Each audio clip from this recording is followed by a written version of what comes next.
Oke, halo semuanya. Selamat datang ya di panduan singkat untuk APKS. Nah, ini adalah sistem manajemen keuangan kita yang baru. Tenang aja, dalam beberapa menit ke depan, kita bakal sama-sama belajar supaya semua bisa langsung pede dan siap pakai sistem ini. Yuk, langsung kita mulai aja. Nah, mungkin ada yang bertanya-tanya, APKS itu apa sih sebenarnya? Gini, ini bukan sekedar software biasa ya. Anggap aja ini kayak asisten keuangan digital pribadi buat gereja kita. Kerennya lagi, ini tuh Progressive Web App atau PWA. Artinya apa? Artinya Anda bisa buka di komputer kantor, oke, tapi Anda juga bisa langsung buka dari HP, persis kayak aplikasi biasa. Jadi bisa diakses dari mana aja, kapan aja. Praktis banget kan?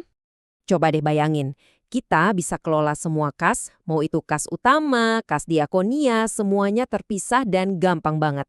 Terus nyatet persepuluhan, wah jadi jauh lebih cepat. Dan yang paling saya suka nih, bikin laporan keuangan bulanan itu tinggal klik, selesai. Jadi intinya ini semua bakal bikin kerjaan kita jauh lebih efisien dan pastinya lebih transparan. Oke, jadi ini dia nih gambaran perjalanan kita hari ini. Pertama, kita intip dulu gimana caranya masuk ke dashboard. Habis itu, kita langsung ke menu utama, yaitu cara nyatet transaksi. Gampang kok.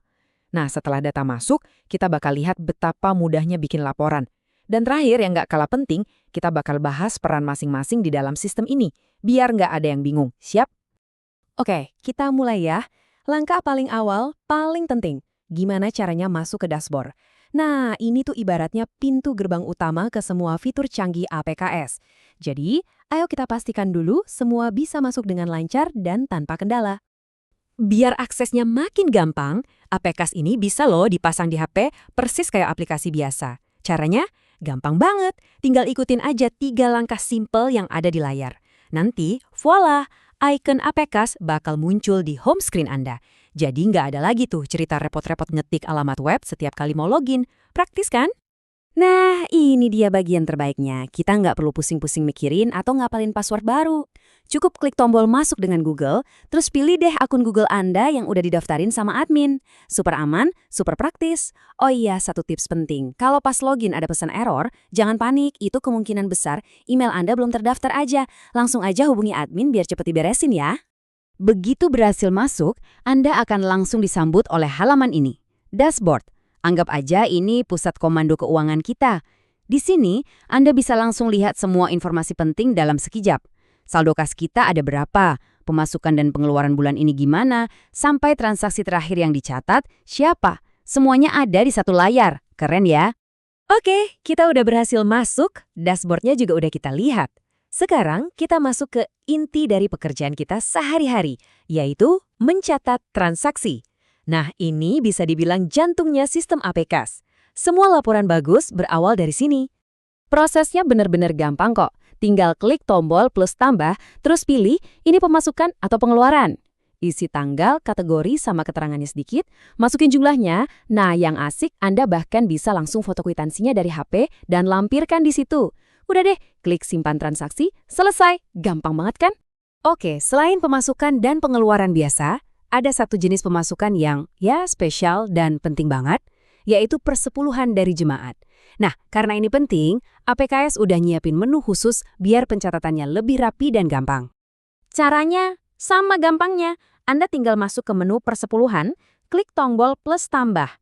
Nah, di sini Anda nggak perlu ngetik nama jemaatnya lagi, tinggal pilih aja dari daftar yang udah ada. Masukin jumlah persepuluhannya, lalu klik simpan. Udah, gitu aja. Nanti sistem yang urus sisanya secara otomatis. Nah, mungkin ada yang mikir, oke, udah dicatat nih. Terus gimana kita kasih tahu jemaatnya kalau persepuluhannya udah diterima? Pertanyaan bagus banget. Tentu kita mau kasih konfirmasi kan? Tenang, APKS punya solusi yang modern banget buat ini. Dan ini dia fitur jagoannya. Begitu Anda klik simpan tadi, sistem bakal langsung nanya, mau kirim notifikasi via WhatsApp nggak? Anda tinggal pilih ya. Dengan sekali klik aja, jemaat bakal langsung dapat ucapan terima kasih dan konfirmasi di WhatsApp mereka. Wah, ini sentuhan personal yang keren banyak dan pasti sangat berarti buat mereka. Nah, semua data yang kita rajin catat setiap hari itu nggak sia-sia loh, karena semua itu akan bermuara ke salah satu fitur paling powerful di APKS, kemampuan untuk bikin laporan keuangan yang super jelas, akurat, dan instan. Iyap, semua jeripayah kita, input data transaksi, semuanya bakal terbayar lunas di sini. Ucapkan selamat tinggal pada rekap manual yang bisa makan waktu berjam-jam atau bahkan berhari-hari. Lupakan itu semua. Bikin laporan bulanan sekarang cuma butuh hitungan detik. Serius, cukup masuk ke menu laporan. Nanti muncul kotak pilihan. Anda mau laporan dalam bentuk PDF yang rapi buat dicetak, klik OK. Atau mau dalam bentuk Excel biar bisa diolah lagi, klik cancel. Udah, sesimpel itu. Dan jangan salah, laporannya ini bukan laporan abal-abal ya. Ini laporan yang lengkap dan kelihatan profesional banget. Isinya semua ada, mulai dari nama gereja, periode laporan, saldo awalnya berapa, terus rincian detail semua transaksinya, total pemasukan dan pengeluaran, sampai saldo akhirnya berapa. Semuanya udah tersusun rapi, tinggal dipresentasikan aja. Mantap! Oke, kita sampai di bagian terakhir, tapi ini nggak kalah pentingnya, yaitu memahami peran kita masing-masing di dalam sistem. Kenapa ini penting? Karena APKS itu dirancang dengan level akses yang beda-beda. Tujuannya buat apa? Ya buat jaga keamanan data dan biar setiap orang fokus sama tanggung jawabnya. Secara garis besar ada 3 peran utama di sini. Pertama, ada bendahara. Nah, ini yang punya akses buat nambahin dan edit transaksi sehari-hari. Kedua, ada peran pengamat. Ini cocok buat pimpinan atau majelis gereja. Mereka bisa lihat semua data, bisa lihat laporan, jadi transparansi terjaga. Tapi mereka nggak bisa ngubah apa-apa, cuma lihat aja. Dan yang terakhir tentu ada admin yang punya kunci ke semua ruangan, alias akses penuh ke seluruh sistem. Biar lebih kebayang, kita bandingin langsung ya. Anggap aja bendahara itu the doer, alias si pelaku. Merekalah yang setiap hari aktif mencatat data, masukin angka, dan sebagainya. Nah, kalau pengamat itu the viewer, si peninjau, tugasnya cuma melihat, memastikan semua berjalan transparan, dan melakukan pengawasan. Pembagian peran yang jelas ini penting banget supaya sistem kita jadi akuntabel. Jadi, kalau kita rangkum, apa sih 3 poin utama yang perlu kita bawa pulang dari sini? Pertama, transparansi. Data keuangan kita jadi super jelas dan bisa diakses oleh siapapun yang berwenang. Kedua, efisiensi. Ini bakal memangkas waktu kerja manual kita secara drastis. Nggak ada lagi tuh lembur-lembur buat laporan. Dan ketiga, aksesibilitas. Kita bisa kerja dan pantau keuangan gereja dari mana aja, kapan aja. Keren kan? Jadi, teman-teman, ini tuh bukan cuma soal ganti aplikasi baru ya. Ini adalah langkah kita bersama untuk maju.